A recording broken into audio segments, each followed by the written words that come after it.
मैं अहमदाद पलांगे सीजी शिक्षा में आपका स्वागत करता हूं। हम देख रहे हैं कक्षा 10वीं विज्ञान का 10वां इकाई, जिसका नाम है प्रकाश का अपवर्तन एवं परावर्तन। तो अपवर्तन तो हो गया था, ये कुछ और यहाँ पर बातें दिया गया है वो हम लोग देखेंगे अभी। जैसे दिया है हमारा वास्तविक एवं आभासी गहराई। वास्तविक और आभासी गहराई इससे पहले हम लोग देखे थे। यदि हम खाली जो गिलास है कांच का, उसमें अगर हम सिक्का डाल के देखते हैं तो एक निश्चित दूरी तक दिखता है, उसके बाद उसका दिखाई देना बंद हो जाता है। लेकिन अगर उसी दूरी पर अगर हम स्थिर रहें और उसमें पानी भर दें तो सिक्का हमको दिखाई देता है। ये हम लोग पहले वाले जो पेड़ था उसमें हम लोग क्या कर चुके थे, या जो वीडियो था उसमें देख चुके थे। आज रियल में वो क्यों दिखाई देता है, किस प्रकार से दिखाता है, उसको हमको देखना है। तो उसी को फिर से यहाँ पर क्या किया जा रहा है, रिपीट किया जा रहा है।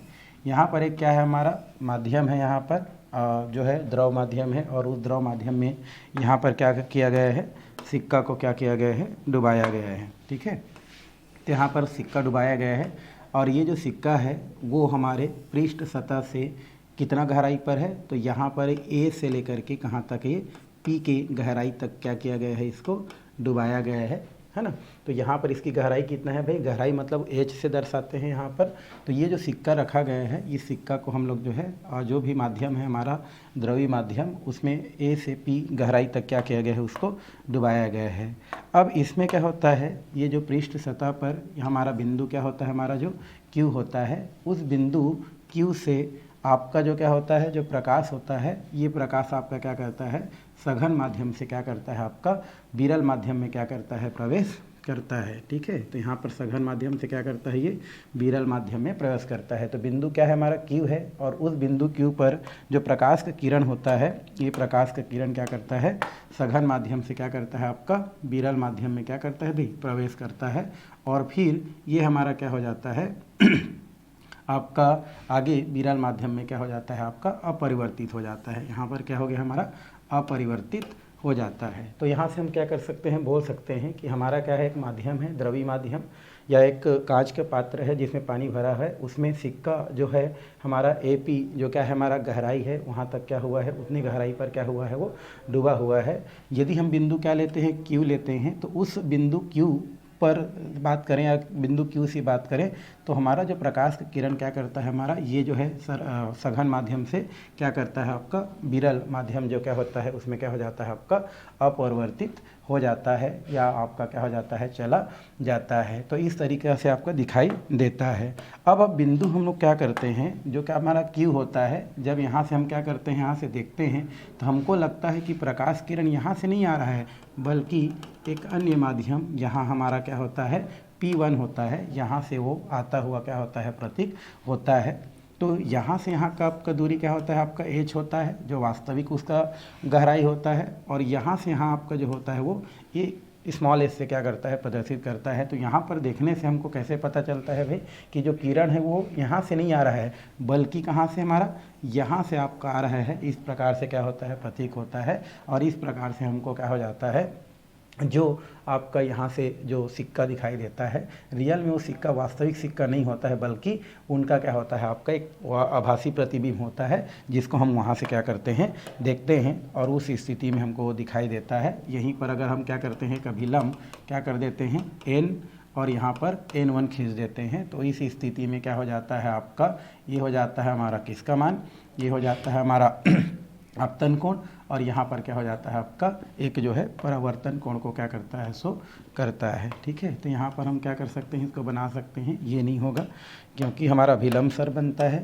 तो यहाँ पर हम क्या कर सकते हैं, ये आपका क्या हो जाता है I, और ये कितना हो जाता है, आपका R को क्या करता है, सो करता है। इसी में अगर और हम आगे क्या कर सकते हैं, अगर बढ़ा देते हैं, तो यहाँ पर आप एक और अभिलंब क्या कर सकते हैं, जिसको हम mn से क्या करते हैं, प्रदर्शित करते हैं। और यहाँ पर भी मान लो कोई है, ये R है, तो यहाँ पर हम क्या कर सकते हैं, प्रकाश किरण क्या कर सकते हैं, हम लोग आपतित कर सकते हैं, जो क्या होता है आपका इस प्रकार से क्या हो जाता है, आपका परिवर्तित हो जाता है। और यहाँ पर भी एक आपका क्या होता है, इस प्रकार से प्रकाश दिखाई देता है। तो इस तरीक़ा से आपको क्या होता है, आपका जो सिक्का होता है, ये सिक्का का आपको आभासी प्रतिबिंब ही हमको क्या होता है वहाँ पर दिखाई देता है। तो यहाँ पर ये दिखा रहा है कि यदि कोई सिक्का होता है, उस सिक्का को अगर हम क्या करते हैं, पानी से भरे जो क्या होता है हमारा जो तल होता है, उस तल पर या उस पानी से भरे पात्र पर क्या करते हैं, डुबाते हैं, जो कि हमारा कितना गहराई पर रहता है, वो ए से पी गहराई पर रहता है, जिसको एस से दर्शाते हैं। अब यहाँ पर क्या करते हैं, पृष्ठ सतह पर एक बिंदु क्या होता है, क्यू होता है। ये बिंदु क्यू से हमारा जो क्या होता है, आपका जो प्रकाश का जो किरण होता है वो आपका क्या करता है, सघन माध्यम से, मतलब पानी से क्या होता है आपका विरल माध्यम में क्या हो जाता है, अपवर्तित हो जाता है। तो वहाँ पर जो अपवर्तित किरण होता है, ये जो हमारा अपवर्तित किरण होता है, जब उसको देखा जाता है तो हमको पता चलता है कि वो जो किरण होता है वो P से ना आकर के किससे आता हुआ दिखाई देता है, हमारा P1 से आता हुआ दिखाई देता है। और यही जो P1 होता है वो क्या कहलाता है, आपका उस सिक्का का आभासी प्रतिबिंब होता है। और यही आभासी प्रतिबिंब क्या होता है, आपको वहाँ पर दिखाई देता है और हमको सिक्का क्या हो जाता है, दिखाई दे जाता है। तो ये जो हमारा आभासी जो हमारा प्रतिबिंब होता है वही क्या करता है, हमारा सिक्के के आभासी गहराई को दिखाता है, और हमको रियल में वो जो आभासी गहराई होता है उसके वही क्या होता है, आपको आँखों पर दिखाई देता है, और हमको जो है गहराई पर वस्तु जो है ऊपर दिखाई देता है, जहाँ पर इसका जो अपवर्तनांक है, अपवर्तनांक जो होता है वो आपका वास्तविक गहराई जिसको हम लोग क्या करते हैं, H से दर्शाते हैं, और डिवाइडेड बाई हमारी क्या होती है, आभासी गहराई जिसको किससे दर्शाई जाती है, स्मॉल एस से दर्शाई जाती है, के अनुपात को उसका क्या कहते हैं, अपवर्तनांक के नाम से जानी जाती है। तो जब भी क्या होती है, हमारी इस प्रकार की स्थिति देखने को मिलती है, तब जाकर के वस्तु आपको वहाँ से दिखाई देती है। मतलब हम जब क्या करते हैं, देखते हैं, तो उस स्थिति में हमको वो जो है आभासी प्रतिबिंब ही दिखाई देती है। तो इस तरीक़ा से इसको क्या की जा सकती है, समझाई जा सकती है। यही आपके बुक में दिया गया है कि भाई हम क्या करते हैं इस प्रकार से पात्र लेते हैं, उस पात्र में एक सिक्का को हम क्या करते हैं, एपी गहराई पर क्या करते हैं, रख देते हैं। रख देने के पश्चात हम देखते हैं यहाँ पर पृष्ठ पर एक बिंदु क्यू लेते हैं। ये बिंदु पर से या इस बिंदु क्यू से जो प्रकाश का किरण होता है वो क्या करता है, आपका सघन माध्यम से विरल माध्यम में जब क्या करती है, आपका प्रवेश करती है। तो उस स्थिति में जब उस अपवर्तित किरण को जब देखी जाती है तो पता चलती है कि वो जो अपवर्तित किरण होता है वो कहाँ से आता हुआ प्रतीक होती है, भाई P1 से आता हुआ प्रतीक होती है। और ये जो हमारा P1 होती है, ये P1 ही रियल में क्या होती है, आपकी आभासी प्रतिबिंब होती है, और वही उस हमारे सिक्का के आभासी जो गहराई होती है उसको क्या करती है, प्रदर्शित करती है, जो कि वास्तविक गहराई से क्या होती है, आपकी कम होती है। ठीक है, ये जो हमारे क्या होती है भाई, ये जो हमारा ये आपका ए और जो P1 होती है, ए और जो क्या होती है, P1 होती है, ए P1 क्या होती है भाई, हमारा ए और ये P1 होती है, ये क्या होती है हमारी, ये आभासी गहराई होती है, आभासी गहराई होती है। और इसका मान जो होती है वो वास्तविक गहराई AP से क्या होती है, हमारी कम होती है। ये हमारे क्या होती है, वास्तविक गहराई होती है। और हम जो आभासी गहराई को ही जो है, आभासी गहराई के कारण ही किसी वस्तु को हमको वहाँ पर क्या होती है, वो दिखाई देती है। तो इस तरीक़ा से इसको क्या की जा सकती है भाई, समझाई जा सकती है। मतलब हमेशा क्या होती है, आभासी गहराई जो है कम दिखाई देती है या कम होती है, और वास्तविक गहराई क्या होती है, आपकी ज़्यादा होती है। तो ये हो गया आपका वास्तविक और आभासी गहराई। आगे हम लोग चलते हैं उत्क्रमणीयता का सिद्धांत। ठीक है, उत्क्रमणीयता का सिद्धांत। तो उत्क्रमणीयता का सिद्धांत क्या है, इसको हमको क्या करना है, जानना है। उत्क्रमणीयता का सिद्धांत क्या होता है। ठीक है, तो यहाँ पर आपने देखा होगा कई माध्यम होता है, जैसे वायु पानी, कांच हो सकता है। तो ये जो माध्यम होता है, जैसे इन माध्यम में क्या होते जाता है, आपका कोई भी प्रकाश का किरण क्या होता है, प्रवेश करता है, तो उस स्थिति में उसका जो मार्ग होता है वो क्या होता जाता है, आपका परिवर्तित हो जाता है, और हर माध्यम में उसका मार्ग परिवर्तित होता हुआ दिखाई देता है। तो वही मार्ग को यहाँ पर उत्क्रमणीयता का जो सिद्धांत है उसके द्वारा क्या किया गया है, बताया गया है। चलिए हम इसके लिए क्या करते हैं, कुछ माध्यम क्या करते हैं, यहाँ पर ले लेते हैं और देखते हैं उसमें किस प्रकार का स्थिति आपको क्या होता है, देखने को मिलता है। तो इसको जो है कुछ भागों में क्या कर दिया गया है, डिवाइड कर दिया गया है। पहला हमारा भाग है और ये हमारा दूसरा भाग है। तो हम लोग क्या करते हैं, किस प्रकार से करते हैं, उसको हम लोग क्या कर रहे हैं, देख रहे हैं। मान लो शुरू वाला जो माध्यम है ये हमारा क्या होता है, वायु का बोल सकते हैं। उसके बाद हमारा क्या होता है, और द्रव का होता है, फिर हमारा क्या होता है, कांच का होता है। ठीक है, तो इसको हम लोग कर सकते हैं। तो यहाँ पर हम लोग क्या कर दिए, द्रव कर दिए, इसके बाद हमने क्या कर दिए, कांच कर दिए, और कांच के बाद हम लोग क्या करते हैं, यहाँ पर वायु कर देते हैं। ठीक है, वायु कर देते हैं। तो इस प्रकार से हमारा 3 माध्यम होता है। अब हम क्या करते हैं, एक हमारा किरण है, कौन सा हमारा AB। ठीक है, इसको मैं थोड़ा सा इसको वो करते हैं, फिर आगे हम लोग देख रहे हैं। ओके, तो यहाँ पर उसी हम परिवर्तन में क्या क्या परिवर्तन होता है उसको हम क्या करने वाले हैं, देखने वाले हैं, आगे पढ़ने वाले हैं भाई। ठीक, चलिए, तो यहाँ पर हमने क्या कर लिया, इस प्रकार से कुछ माध्यम क्या करते हैं, ले लेते हैं। ओके, तो ये हमारा हो गया द्रव माध्यम, यहाँ पर लिख सकते हैं द्रव माध्यम।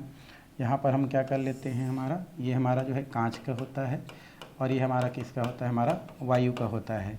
अब मान लो कोई प्रकाश किरण है प्रकाश किरण कौन है भाई, हमारा एक प्रकाश किरण क्या करता है, अब ये हमारा विरल माध्यम होता है, और इस विरल माध्यम से जब क्या करता है, सघन माध्यम जो कि पृष्ठ B पर क्या करता है, जब प्रवेश करता है, तो उस स्थिति पर क्या हो जाता है, ये अभिलंब की ओर क्या हो जाता है, थोड़ा झुक जाता है। ठीक है, क्योंकि हम लोग पहले क्या कर चुके हैं, पढ़ चुके हैं कि अगर कोई माध्यम किससे, हमारा विरल माध्यम से जब हम क्या करते हैं, सघन माध्यम में क्या करता है, प्रवेश करता है, तो जो भी हमारा किरण होता है वो अभिलंब की ओर, ये हमारा क्या होता है, अभिलंब है, जो आपको दिख रहा है, हम क्या बोल सकते हैं, MN बोल सकते हैं इसको। तो इसकी ओर क्या हो जाता है, ये थोड़ा सा क्या हो जाता है, आपका झुक जाता है। तो इसको हम अच्छा से क्या कर सकते हैं, यहाँ और बना सकते हैं भाई। ठीक है, तो यहाँ पर क्या हो गया हमारा, ये हमारा एक किरण है। ठीक है, तो ये हमारा क्या है, हमारा किरण A, और क्या है हमारा B है। तो जैसे ही ये क्या करता है, आपका विरल माध्यम से सघन माध्यम में क्या करता है भाई, ये प्रवेश करता है, तो उस स्थिति में ये हमारा क्या हो जाता है, अभिलंब की ओर क्या हो जाता है, ये BC में क्या हो जाता है, आपका झुक जाता है, या वो क्या हो जाता है, आपका अभिलंब की ओर झुक जाता है। यहाँ पर अभिलंब क्या है, हमारा M, और ये हमारा N है। तो जब भी कोई क्या होता है, माध्यम जो होता है विरल माध्यम से जब सघन माध्यम में क्या करता है, प्रवेश करता है, तो अभिलंब की ओर क्या हो जाता है, झुक जाता है। तो ये हमारा कौन सा किरण होता है, हमारा आपतित किरण होता है, और ये हमारा क्या होता है, परिवर्तित किरण होता है, इसको शो करता है। अब यहाँ पर क्या होता है, जब पुनः हमारा क्या करता है, जो प्रकाश का किरण है वो सघन माध्यम से, है ना, आप देखो कांच और द्रव में बोलेंगे तो फिर से क्या हो जाता है, द्रव विरल माध्यम हो जाता है, और कांच क्या हो जाता है, सघन माध्यम हो जाता है। तो जब ये पुनः क्या करता है, हमारा जो किरण होता है B से क्या करता है, जब वो आपका C और D में क्या करता है, इस प्रकार से प्रवेश करता है, तो ये हमारा क्या हो जाता है, C और D हो जाता है। तो इस स्थिति में आप फिर से वही स्थिति देखने को मिल रहा है, ये विरल है और ये क्या है, सघन है। तो उस स्थिति में फिर से वो क्या हो जाता है, अभिलंब की ओर झुक जाता है। मान लो ये हमारा क्या है, P, और क्या है हमारा Q अभिलंब होता है। तो यहाँ पर द्रव जो होता है वो विरल माध्यम है, और ठोस क्या है, हमारा सघन माध्यम होता है। तो पुनः यहाँ पर क्या हो जाता है, वो आपका क्या हो जाता है, जो है अभिलंब की ओर झुक जाता है। यहाँ पर इसका मान R1 दिया है, यहाँ पर इसका मान क्या दिया है, हमारा R2 को शो करता है। अब हम क्या करते हैं, पुनः जब क्या करता है, किरण जब क्या करता है, आगे बढ़ता है, तो आगे बढ़ने पर फिर से हम एक क्या कर देते हैं, यहाँ पर अभिलंब खींच देते हैं। मान लो ये क्या होता है, हमारा R, और क्या होता है, हमारा S होता है। तो पुनः जब हमारा क्या करता है, कांच से जब हमारा क्या होता है, सघन माध्यम से जब क्या करता है, विरल माध्यम में किरण क्या करता है, प्रवेश करता है, तो उस स्थिति में ये हमारा क्या हो जाता है, अभिलंब से क्या हो जाता है, दूर हट जाता है। मान लो ये क्या होता है, हमारा DE को क्या करता है, शो करता है। तो यहाँ पर इसको हम लोग क्या करते हैं, R3 से प्रदर्शित करते हैं। तो इस प्रकार से देख रहे हैं, यदि कोई प्रकाश किरण क्या करता है, विरल माध्यम से क्या करता है, सघन माध्यम, अर्थात कोई किरण क्या है, A है, जो कि पृष्ठ B से, है ना, वो क्या करता है, विरल माध्यम से क्या करता है, सघन माध्यम में प्रवेश करता है, तो उस स्थिति में वो थोड़ा क्या हो जाता है, अभिलंब से क्या हो जाता है, झुक जाता है, और ये हमारा क्या होता है, BC का क्या करता है, निर्माण करता है। अब हमारा क्या होता है, द्रव से जब क्या करता है, किरण हमारा क्या होता है, पुनः कांच के माध्यम में प्रवेश करता है, तो चूंकि फिर से विरल से सघन में प्रवेश कर रहा है, इसलिए अभिलंब की ओर क्या हो जाता है, आपका झुक जाता है, जिसको यहाँ पर CD से प्रदर्शित किया जाता है। और पुनः जब किरण क्या करता है, सघन माध्यम से पुनः विरल माध्यम में जाता है, तो अभिलंब से थोड़ा क्या हो जाता है, आपका दूर हट जाता है। तो वो हमारा क्या हो जाता है, आपका यहाँ पर D, और आपका क्या कहा जाता है आपका ई से दर्शाया जाता है। तो इस प्रकार से जो भी हमारा क्या हो रहा है यहाँ पर जो अपवर्तन दिख रहा है आपको, है ना, वो सब या हमारा अपवर्तन देखने को जो मिल रहा है वो कैसा होता है हमारे यहाँ पर ए बी सी डी और ई की स्थिति में क्या होता है आपको देखने को मिलता है। यदि इसी को जस्ट उल्टा कर दिया जाए, ये कैसे चल रहा है अभी ए बी सी डी में, वायु, फिर क्या चल रहा है द्रव, फिर क्या चल रहा है हमारा कांच, यहाँ पर क्या चल रहा है हमारा कांच, और उसके बाद फिर क्या क्या चल रहा है वायु। ठीक है, इस स्थिति में यदि इसको क्या कर दिया जाए, उल्टा कर दिया जाए, मतलब हम लोग इधर से हम क्या करें, प्रवेश करें, उल्टा प्रवेश करें, तो क्या हो जाता है आपका ई, उसके बाद हो जाता है डी, ये हो गया हमारा ई डी, डी के बाद क्या हो जाता है हमारा सी, सी के बाद हो जाता है बी, और बी के बाद क्या हो जाता है आपका ए को प्रदर्शित करता है। तो ये हमारा क्या होता है उत्क्रमणी हो जाता है, जस्ट उल्टा हो जाता है। तो उस स्थिति में आपको इसी प्रकार के स्थिति क्या होता है आपको देखने को मिलता है। तो यही हमारा क्या कहलाता है, उत्क्रमणीयता का सिद्धांत कहलाता है, और यही आपकी पुस्तक में दिया गया है। तो यदि हम क्या करते हैं, जो भी हमारा क्या होता है किरण का जो क्या होता है अपवर्तन जो होते जाता है, उस अपवर्तन को हम पहले जो भी माध्यम था उसका जब क्या कर दें, वो अपोजिट कर दें, उत्क्रमणी कर दें, तो आपका इस प्रकार की स्थिति मतलब उसको जस्ट उल्टा स्थिति को क्या करता है आपका प्रदर्शित करता है। क्योंकि हमारा विरल से जब क्या होगा हमारा सघन माध्यम में जाएगा, विरल से फिर से सघन माध्यम में जाएगा, तो सघन माध्यम में जाएगा तो क्या हो जाएगा भाई, विरल से सघन माध्यम में जाएगा तो अभिलंब की ओर क्या हो जाएगा, झुकेगा, लेकिन सघन से जब विरल में जाएगा तो उससे दूर हट जाएगा, फिर जो है सघन से विरल में जाएगा तो क्या हो जाएगा, इस प्रकार की स्थिति हमारा उल्टा कर दिया जाए तो दिखाई देता है। तो रियल में यही हमारा क्या होता है, उत्क्रमणीयता का सिद्धांत को क्या करता है, प्रदर्शित करता है। तो इस तरीक़े से इसको क्या किया जा सकता है, समझाया जा सकता है। ठीक, ओके, इसमें और कुछ नहीं है, इतना ही है। अब हम चलते हैं क्रांतिक कोण। अब चलते हैं किसके पास, क्रांतिक कोण और पूर्ण आंतरिक परिवर्तन। तो दो चीज़ यहाँ पर दिया है, क्रांतिक कोण क्या है और पूर्ण आंतरिक परिवर्तन क्या है। तो पहले हम लोग किसके बात करते हैं, हम लोग क्रांतिक कोण के बारे में बात करते हैं भाई, है ना। क्रांतिक जो कोण है इसके बारे में पहले हम लोग क्या कर लेते हैं, बात कर लेते हैं क्या है कैसे है। अब हम क्या करते हैं, एक यहाँ पर क्या करते हैं, मान लो मोटे हम क्या करते हैं, कांच का क्या करते हैं हम लोग, एक मोटे कांच ले लेते हैं, और इस मोटे कांच पर हम क्या करते हैं, लेज़र लाइट लेते हैं, और लेज़र लाइट ले करके हम क्या करते हैं, इसमें प्रकाश को जो है लगभग 0 अंश पर क्या करते हैं, फोकस करते हैं, और देखते हैं कि उसमें अपवर्तन किस प्रकार से होता है, या होता भी है या नहीं होता है। तो इस प्रकार से हम लोग क्या करते हैं, प्रवेश करा करके उसमें जो भी होने वाला अपवर्तन की क्रिया को हम लोग क्या करते हैं, देखते हैं या पाते हैं। तो यहाँ पर क्या होता है, जब भी हम जानते हैं कि कोई किरण क्या करता है हमारा, जब किरण कोई सघन माध्यम से क्या करता है, विरल माध्यम में क्या करता है, प्रवेश करता है, या हम बोल सकते हैं विरल माध्यम से क्या करता है, सघन माध्यम में प्रवेश करता है। विरल माध्यम से क्या करता है, अगर सघन माध्यम में प्रवेश करता है तो हमारा जो अपवर्तित किरण होता है वो अभिलंब की ओर क्या हो जाता है, आपका झुक जाता है। ये हम लोग जानते हैं। तो ये हमारा कांच का एक मोटा हमारा क्या होता है, कांच का मोटा एक वस्तु है। इस वस्तु पर अगर हम क्या करते हैं, कोई प्रकाश की जो किरण होता है उसको अगर हम क्या करते हैं, विरल माध्यम से, कौन सा माध्यम से, विरल माध्यम से जब सघन माध्यम में प्रवेश कराते हैं तो ये हमारा अभिलंब की ओर क्या हो जाता है, आपका झुक जाता है। तो यहाँ पर जो आपतन कोण का जो मान होता है, किसका मान होता है हमारा, जो आपतन कोण का मान होता है वो हमारा जो है परावर्तन कोण के मान के क्या होता है, आपका बराबर होता है। ठीक है, तो ये तो हम लोग पहले से जानते हैं कि आपतन कोण का मान परावर्तन कोण के क्या होता है, बराबर होता है। और इस प्रकार से ये भी बोल सकते हैं कि आपतन कोण जैसे जैसे क्या होते जाता है, आपका बढ़ते जाता है, अपवर्तन कोण का मान भी क्या होते जाता है, आपका बढ़ते जाता है। यदि हम इसको क्या करें, हमारा जो आपतन कोण का जो है, आपतन कोण जो होता है या आपतन कोण का एक विशेष मान पर, है ना, यदि हम क्या करते जाएं, इसको करते जाएं तो आपतन कोण के विशेष मान पर अपवर्तन कोण का जो मान होता है, अब ये बोल सकते हैं कि हम क्या करते हैं, जैसे जैसे क्या करते हैं आपतन कोण को बढ़ाते जाते हैं, अपवर्तन कोण का भी मान क्या होते जाता है, बढ़ते जाता है।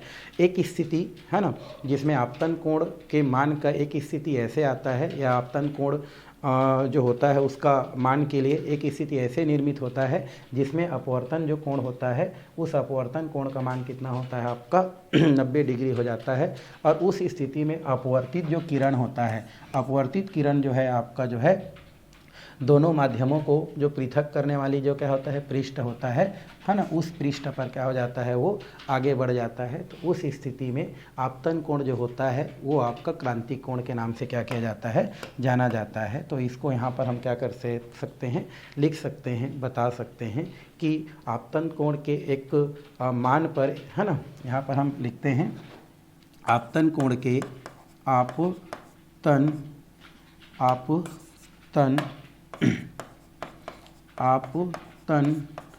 कोण के एक मान पर आपतन कोण के एक मान पर आपतन कोण के मान पर एक स्थिति पर आपतन कोण के मान पर एक विशेष स्थिति पर आपतन कोण के एक मान पर विशेष स्थिति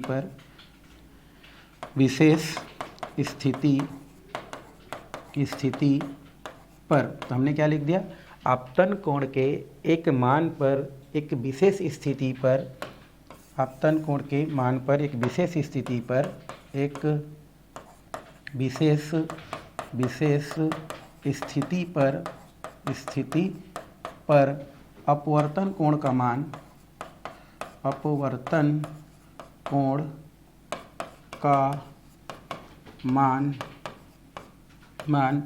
90 अंश है ना होता है, 90 अंश होता है। तो अपवर्तित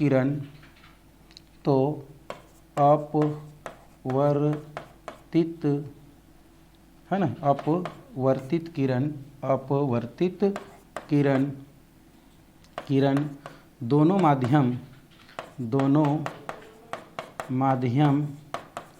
माध्यम को पृथक करने वाली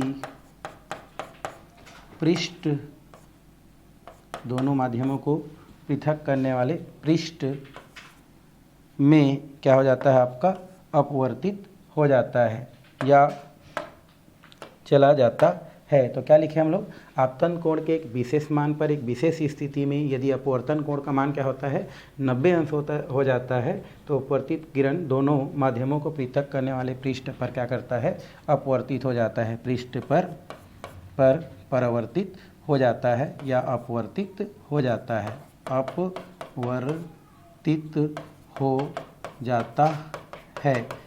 तो आपतन कोण का मान, आपतन कोण के मान को है ना, आपतन कोण के मान को क्रांतिक कोण कहते हैं, क्रांतिक कोण कहा जाता है, कोण कहा जाता है। तो हम इसको हम क्या करते हैं, क्रांतिक कोण कहा जाता है या कहते हैं। तो आपतन कोण के मान को क्या कहते हैं, क्रांतिक कोण कहते हैं, क्रांतिक कोण कहते हैं। तो इस प्रकार से हम क्या कर सकते हैं, इसको बता सकते हैं। मतलब हम ये बोल सकते हैं कि ये हमारा क्या है, हमारा एक माध्यम है ना, ये हमारा क्या है, माध्यम है, कांच के हमारा क्या है, हमारा पात्र है।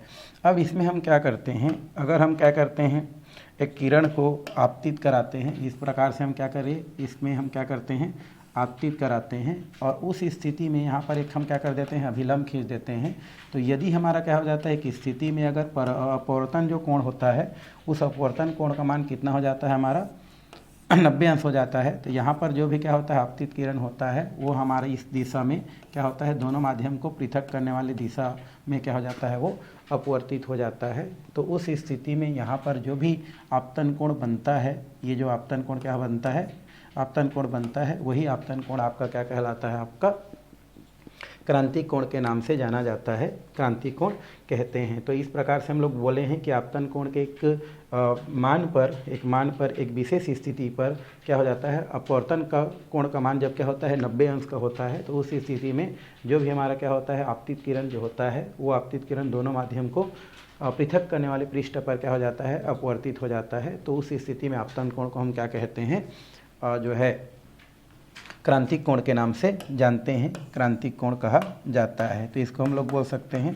आपतित किरण कह देते हैं ना। दोनों माध्यम के पृथक करने वाली रेखा पर क्या हो जाते हैं, अपवर्तित हो जाते हैं। तो इस तरीक़ा से हम क्रांतिक कोण को क्या कर सकते हैं, बता सकते हैं, बताया जा सकता है। तो इस प्रकार की दो स्थिति क्या होता है आपका यहाँ पर निर्मित होता है। ठीक है भाई, तो इसको आपको क्वेश्चन कर सकता है, क्रांतिक कोण किसे कहते हैं। तो आपतन कोण के एक विशेष मान पर, है ना, या आपतन कोण के एक मान पर, एक विशेष स्थिति पर जब क्या हो जाता है, जब अपवर्तन कोण का मान 90 अंश होता है, तो उस स्थिति में जो भी हमारा किरण क्या होता है, जो हमारे क्या होता है पृष्ठ पर क्या होता है, आपतित होता है, तो वो दोनों माध्यम के पृष्ठ को पृथक करने वाले जो है क्या होता है, जो सतह होता है या पृष्ठ पर ही क्या हो जाता है, अपवर्तित हो जाता है, जैसे आपको दिखाई दे रहा है। तो उस स्थिति में यहाँ पर जो आपतन कोण होता है, वो आपतन कोण आपका क्या कहलाता है, क्रांतिक कोण के नाम से क्या किया जाता है, जाना जाता है। तो इस तरीक़ा से इसको क्या किया जा सकता है, बताया जा सकता है। और हम तो जानते हैं कि जब कोई माध्यम विरल माध्यम से सघन माध्यम में प्रवेश करता है, तो उस स्थिति में क्या हो जाता है, आपका जो मान होता है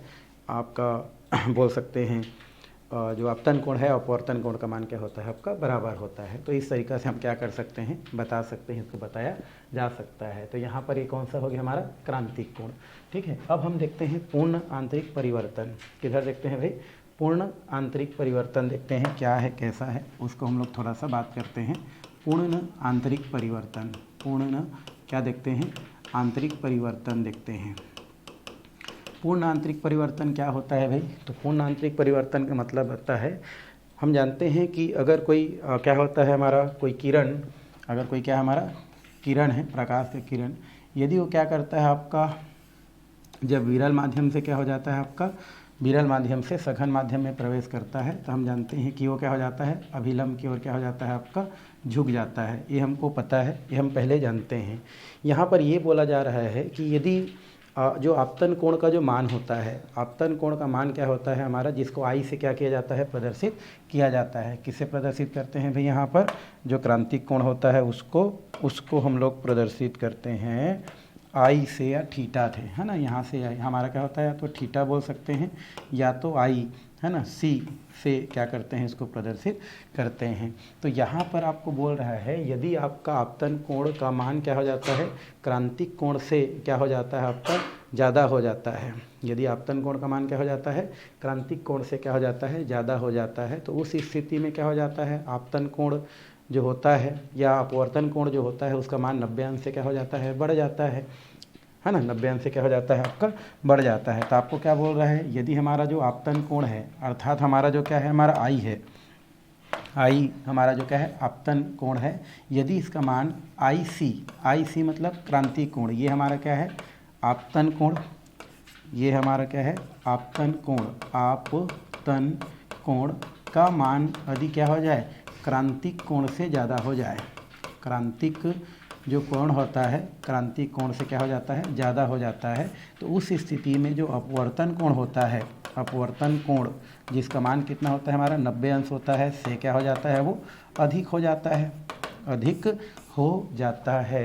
तो जब आपतन कोण का मान क्रांतिक कोण से ज़्यादा हो जाए तो अपवर्तन कोण का जो 90 अंश होता है उसका भी मान में क्या हो जाता है, वृद्धि हो जाता है। और जो भी हमारा क्या हो जाता है, आपतित जो किरण होता है, वो आपतित किरण सघन माध्यम से विरल माध्यम में प्रवेश न करके उस सघन माध्यम के ही एक नए मार्ग में क्या करता है, जो है जब वो परिवर्तित हो जाता है तो उसे हम अपवर्तन न कह के परिवर्तन कहते हैं, है ना। और यही आपका पूर्ण परिवर्तन को क्या करता है, सो करता है। तो आपको क्या बोल रहा है, यदि आपतन कोण का मान, है ना, यदि आपतन कोण का मान क्या हो जाए, क्रांतिक कोण से ज़्यादा हो जाए, आपतन कोण का मान का जो है क्रांतिक कोण से क्या हो जाए, ज़्यादा हो जाए, तो जो भी हमारा क्या होता है, जो आपतित किरण होता है, ये आपतित किरण, है ना, आपका सघन माध्यम से विरल माध्यम में प्रवेश ना करके उस सघन माध्यम के ही एक नए दिशा में क्या हो जाता है, जब क्या हो जाता है, वो आपका परिवर्तित हो जाता है। तो चूँकि इस स्थिति में क्या होता है, उसी माध्यम में क्या हो रहा है, वो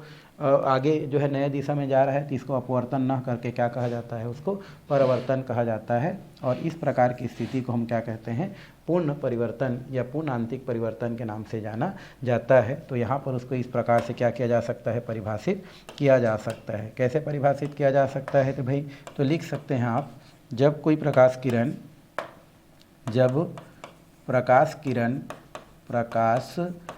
किरण जब प्रकाश किरण सघन माध्यम से सघन माध्यम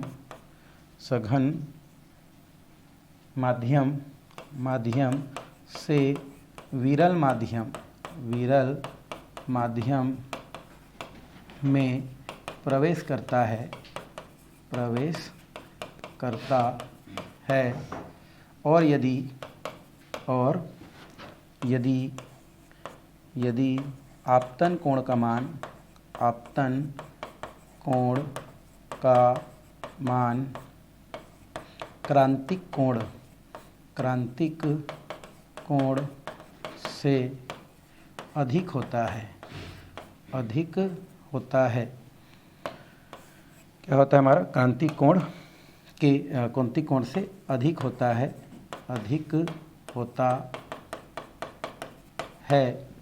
तो प्रकाश के किरण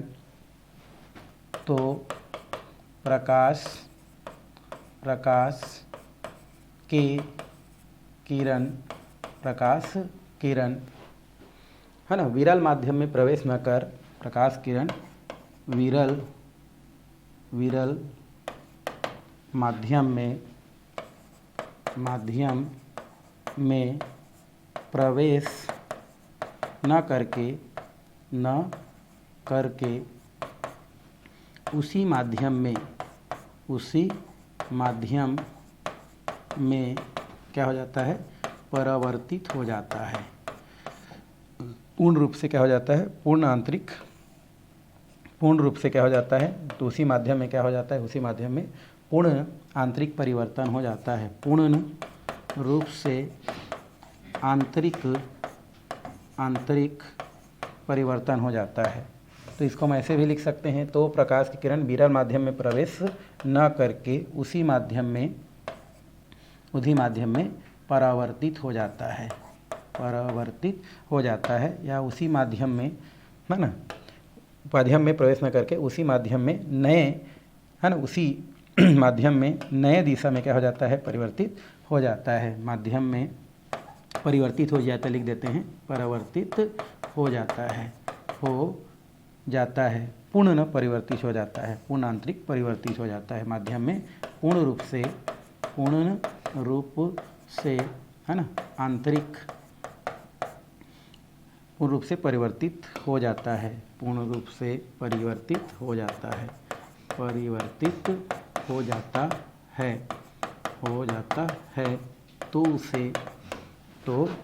तो प्रकाश के परावर्तन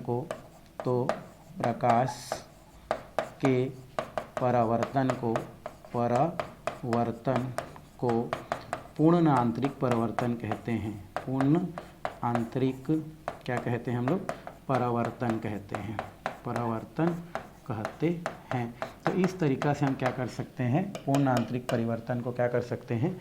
बता सकते हैं। तो इसमें आप क्या कर सकते हैं भाई? तो पूर्ण आंतरिक परिवर्तन क्या होता है? तो जब कोई प्रकाश की किरण सघन माध्यम से क्या करता है? आपका विरल माध्यम में क्या करता है? प्रवेश करता है। किस में प्रवेश करता है? सघन माध्यम से विरल माध्यम में प्रवेश करता है। और उस स्थिति में यदि आपतन कोण का जो मान होता है वो हमारा क्रांतिक कोण से ज़्यादा होता है, तो प्रकाश की किरण सघन माध्यम से विरल माध्यम में जाना चाहिए, बट क्या करता है? आपतन कोण का मान जब क्रांतिक कोण से क्या होता है? ज़्यादा होता है, तो हमारा प्रकाश की जो किरण होता है उसका अपवर्तन न हो करके वो सघन माध्यम में ही क्या हो जाता है? दूसरे दिशा में परावर्तित हो जाता है, अर्थात वहाँ पर अपवर्तन न होकर के परावर्तन होता है। तो यही आपका क्या कहलाता है? आपका पूर्ण आंतरिक परिवर्तन के नाम से क्या किया जाता है? जाना जाता है। तो इस तरीक़ा से पूर्ण आंतरिक परिवर्तन को क्या किया जा सकता है? बताया जा सकता है। तो ये हो गया आपका भाई पूर्ण आंतरिक परिवर्तन, जो आपको क्वेश्चन के तौर पर क्या किया जा सकता है? पूछा जा सकता है। आपके बुक में पूर्ण आंतरिक परिवर्तन, पूर्ण आंतरिक परिवर्तन, ये जो है इसका कुछ क्या दिया है? उदाहरण दिया गया है। क्या दिया है? हमारा उदाहरण। ठीक है, तो एक उदाहरण तो पूछता है, तो एक उदाहरण मैं यहाँ पर आपको बता देता हूँ। इसका उदाहरण ये है मरीचिका बनना। क्या होता है हमारा? मरीचिका बोलते हैं, मरीचिका बोलते हैं। रेगिस्तान में बनता है भाई मरीचिका, है ना, चीका या मरीचिका बोल सकते हैं, मरीचिका जो भी है मरीचिका या मरीचिका। ये जो मरीचिका क्या होता है हमारा, जनरली जो क्या होता है हमारा जो रेगिस्तान होता है वहाँ पर क्या होता है आपको बनता हुआ दिखाई देता है। वहाँ पर जो खजूर का पेड़ होता है, किसका पेड़ होता है भाई हमारा, खजूर का जो पेड़ होता है, ये इस प्रकार से हमारा क्या है, खजूर का पेड़ है। तो खजूर का पेड़ को क्या किया जाता है, दूर से क्या किया जाता है, देखा जाता है। तो ऐसा लगता है क्योंकि खजूर के पेड़ को जो है गर्मी के दिनों में जब क्या किया जाता है, दूर से देखा जाता है, तो वो उनका जो प्रतिबिंब होता है वो आपको क्या होता है, उल्टा दिखाई देता है या आभासी दिखाई देता है, जिससे हमको ये प्रतीक होता है कि वहाँ पर पानी हो सकता है या पानी होगा, ऐसा हमको दूर से प्रतीक होता है। लेकिन जब हम वहाँ पर क्या करते हैं, जाकर देखते हैं तो वहाँ पर पानी वानी कुछ नहीं होता है। ये हमारा आँख का सिर्फ क्या होता है, भ्रम होता है। तो रियल में ये आँख का भ्रम होना कि दूर में पानी है, यही आपका क्या कहलाता है, आपका मरीचिका कहलाता है या मरीचिका कहते हैं। और एक क्वेश्चन आपको पूछता है मरीचिका क्या होता है, तो आप बता देना भाई कि हम दूर से जब खजूर के पेड़ को देखते हैं तो उसका जो प्रतिबिंब होता है वो आभासी दिखाई देने के कारण, उल्टा दिखाई देने के कारण क्या होता है, हमको ऐसा लगता है कि उस क्षेत्र पर क्या होता है, पानी पाया जाता है। लेकिन जब वास्तविक में जब वहाँ पर जाकर देखा जाता है तो वहाँ पर पानी नहीं रहता है, जो हमारे आँख का क्या होता है, एक भ्रम होता है। तो वह ये स्थिति आपका क्या कहलाता है, आपका मरीचिका के नाम से क्या किया जाता है, जाना जाता है। तो ठीक है, ये जो हम क्लास है वो हम यहीं पर क्या करते हैं, समाप्त करते हैं। और फिलहाल ये लेसन यहीं पर क्या होता है, समाप्त होता है, इसमें और कुछ नहीं है भाई।